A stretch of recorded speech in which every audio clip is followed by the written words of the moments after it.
시청자 여러분, 안녕하십니까? 오늘의 주요 뉴스를 전해드리겠습니다. 먼저 미국 뉴스입니다. 트럼프 대통령이 우크라이나 전쟁 종전을 위한 평화협정이 50일 내에 체결되지 않으면 러시아와 거래하는 국가에 100% 관세를 부과하겠다고 경고했습니다. 트럼프 대통령은 백악관에서 마크 리터 나토 사무총장과 함께한 자리에서 매우 간단한 문제이며 50일 내 합의가 없으면 2차 관세를 부과할 것이라고 강조했습니다. 한편 드미트리 메드베데프 전 러시아 대통령은 트럼프 대통령의 경고를 연극적 최후 통첩이라며 즉각 반발했습니다. 트럼프 대통령은 또한 나토 회원국과 무기 공급 계약을 체결했으며 이 무기들은 유럽 국가들이 비용을 지불해 우크라이나로 제공될 것이라고 설명했습니다. 트럼프 대통령은 최근 푸틴 대통령과 수차례 전화 통화를 했지만 통화 후에도 러시아는 계속 미사일 공격을 감행했다며 강한 실망감을 드러냈습니다. 젤렌스키 우크라이나 대통령은 트럼프 대통령과 통화 후 미국의 지속적 지원에 감사하며 러시아 공격 방어를 위한 구체적 방안을 논의했다고 밝혔습니다. 다음 뉴스입니다. 미국 연방대법원이 트럼프 대통령의 교육부 구조조정 계획을 잠정적으로 허용하면서 교육부 인력 감축이 재개됩니다. 이번 결정으로 하급심에서 중단됐던 대규모 해고 조치가 효력을 잃었고 교육부는 즉시 일부 직원들에게 8월 1일 해고 통보를 보냈습니다. 트럼프 대통령은 해당 조치가 교육의 주권을 주정부에 돌리는 과정이라며 학생과 학부모의 승리라고 평가했습니다. 교육장관 린다 맥맨도 이번 구조조정이 행정 효율성과 책임성을 높일 것이라고 밝혔습니다. 반면 소토마요르 대법관은 반대 의견을 내고 입법권을 침해하고 교육 기회를 저해할 수 있다고 우려했습니다. 교육단체들은 대법원의 결정에 반발하며 법적 대응을 이어가겠다는 입장을 내놓고 있습니다. 다음 뉴스입니다. 엔비디아가 인공지능 칩 H20의 중국 수출을 재개할 수 있게 됐습니다. 미국 정부가 해당 칩에 대한 수출 허가 방침을 밝히면서 한때 중단됐던 중국 내 공급이 다시 가능해졌습니다.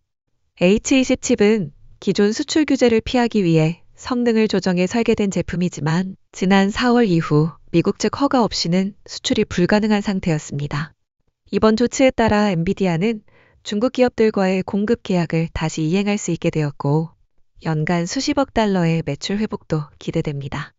젠슨 황 대표는 중국 베이징에서 열린 행사에서 공식적으로 수출 승인 사실을 확인했으며 엔비디아 주가는 장전 거래에서 4.5% 이상 상승했습니다.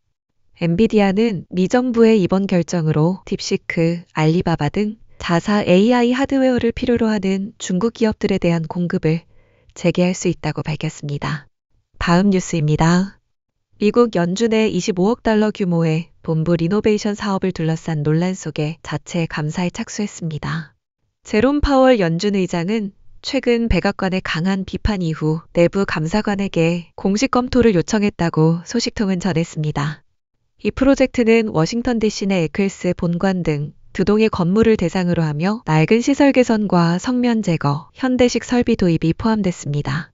그러나 트럼프 대통령 측은 비용 초과를 문제 삼으며 감독 없는 과도한 지출이라고 주장했고 캐비넷의 국가경제위원장은 연준법 제정 당시 상상도 못했을 일이라고 강조했습니다. 연준은 관련 루머에 대응해 자주 묻는 질문 페이지를 통해 VIP 엘리베이터나 고급 식당은 없다고 해명하고 일부 설계는 비용 상승으로 축소 또는 삭제됐다고 설명했습니다. 전 연준 이사 케빈 워시는 중앙은행이 길을 잃었다며 비용이 지나치다고 지적했고 그는 파월 의장의 후임 유력 후보 중 한 명으로 거론되고 있습니다. 다음 뉴스입니다. 미국 뉴욕시와 인근 지역이 14일 저녁 갑작스러운 폭우로 대중교통과 항공운항이 마비되는 등 큰 혼란을 겪었습니다. 미 국립기상청은 뉴욕 전역에 돌발 홍수경보를 발령했고 일부 지하철역은 침수돼 운행이 중단됐으며 퀸즈 지역에서는 약 1000여 명이 정전 피해를 입었습니다. 뉴욕시는 이날 오후 7시에서 8시 사이 시간당 50mm가 넘는 강수량을 기록하며 2021년 이후 두 번째로 많은 폭우를 관측했다고 밝혔습니다.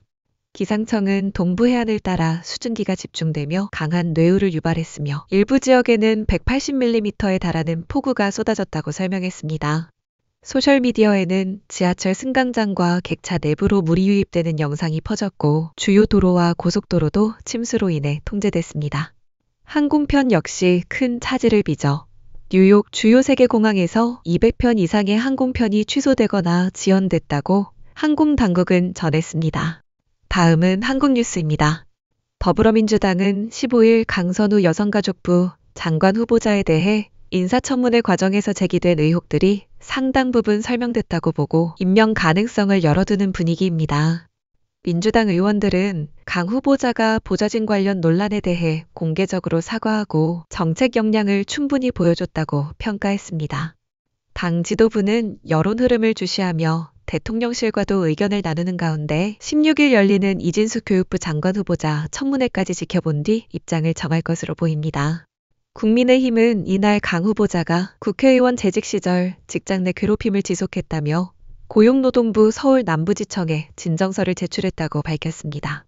주진우 의원은 강 후보자가 보좌진에게 부당한 발언과 불이익을 줬다는 구체적인 증언이 있다고 주장하며 근로기준법 위반 가능성을 제기했습니다. 대통령실 관계자는 현재까지 국민 여론에 뚜렷한 변화는 없다며 청문회 이후 상황을 좀 더 지켜보겠다는 입장을 전했습니다. 다음 뉴스입니다. 정동영 통일부 장관 후보자는 14일 국회 인사청문회에서 북한이 우리의 주적이라는 주장에 대해 동의하지 않는다고 밝혔습니다. 그는 국민의힘 김기현 의원의 관련 질의에 북한은 위협이라고 답하면서도 핵과 미사일 위협에도 불구하고 쏠 필요가 없는 상황을 만드는 것이 정부의 역할이라고 강조했습니다. 이어 정 후보자는 북한 무인기 대응 문제에 대해 정전협정 위반 소지가 있다며 고고도 위성감시 등 대체 수단을 언급했고 9.19 군사합의는 국무회의 결정을 통해 복원 가능하다는 입장도 내놨습니다. 남북대화 재개와 관련해선 지금은 매우 어려운 상황이라고 평가하면서도 북미대화 재개가 전제된다면 전환의 계기가 될 수 있다고 전망했습니다. 또한 정 후보자는 민간 대북 접촉을 허가제에서 신고제로 바꾸는 현행 제도를 손질해 완전한 개방 방식으로 개선하고 민간 통일운동 단체에 대한 예산도 복원이 필요하다고 주장했습니다. 탈북민 정책에 대해서는 통일부가 아닌 행정안전부와 복지부가 주관 부처가 되는 것이 바람직하다며 관련 조직 개편 방안을 장관 취임 후 논의하겠다고 밝혔습니다. 다음 뉴스입니다. 대장동 개발 특혜 의혹 사건으로 기소된 정진상 전 더불어민주당 대표실 정무조정실장이 15일 자신의 재판도 중단돼야 한다고 주장했지만 법원은 이를 받아들이지 않았습니다. 서울중앙지법 형사 33부는 이날 정 전 실장에 대한 공판을 진행하며 재판은 계속된다는 입장을 분명히 했습니다. 정 전 실장 측은 공소사실 대부분이 이재명 대통령의 권한과 직접 연결돼 있고 자신은 이를 보좌한 위치였기에 단독 재판은 부당하다고 주장했으나 재판부는 이를 받아들이지 않았습니다.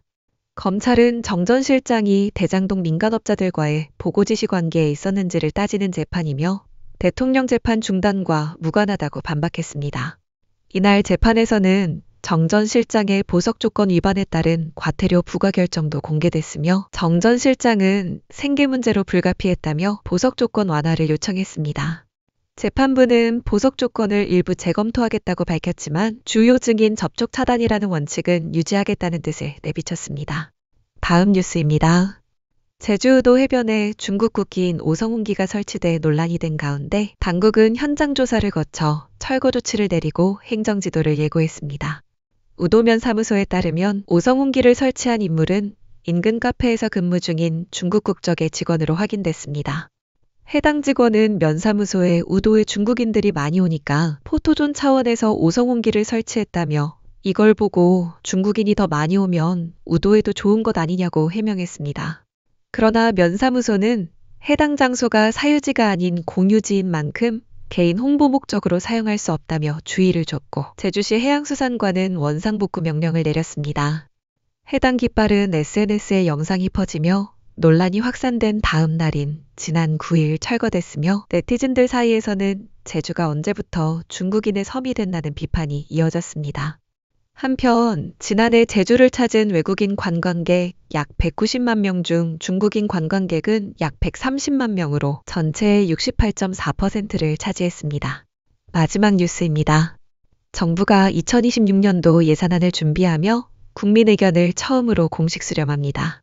기획재정부는 15일부터 25일까지 국민 참여 예산 플랫폼을 통해 예산 관련 제안을 받는다고 밝혔습니다.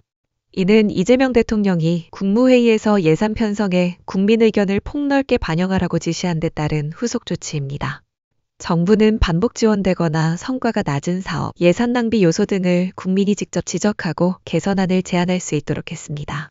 수렴된 제안은 관계 부처 및 재정당국의 검토를 거쳐 실제 예산안에 반영될 예정입니다. 정부는 이를 통해 예산의 효율성과 투명성을 높이고 국민주권 예산 기반을 구축하겠다는 방침입니다.